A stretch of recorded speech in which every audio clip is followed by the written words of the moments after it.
روان افغان ګروپ یوټیوب چینل قدرمنو دوستانو د کابل ښار موبایل سنټر په پارکینګ کې یم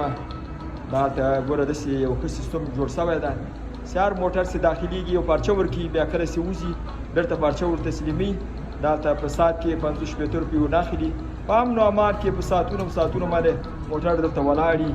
او ډېر ښه حفاظتي سیستم ده په کابل ښار کې موټر خو سهار چېرته ودرې بس نو خطر د دې چې ټایرونه پنچر شي نو دغه ځای ډېر ښه په امن و امان کې ده چې طلا دې په موټرو کې ایښي انشاءالله تعالی دلته په امن و امان کې ډېر ښه ثابته او ډېر ښه سیستم دلته جوړ شوی ده په پارک کې خلک ډېر راضي دي ورنه دغه حاجي صاحب هم دلته خپل موټر درولی وي موټر یې درولی وي حاجي صاحب څنګه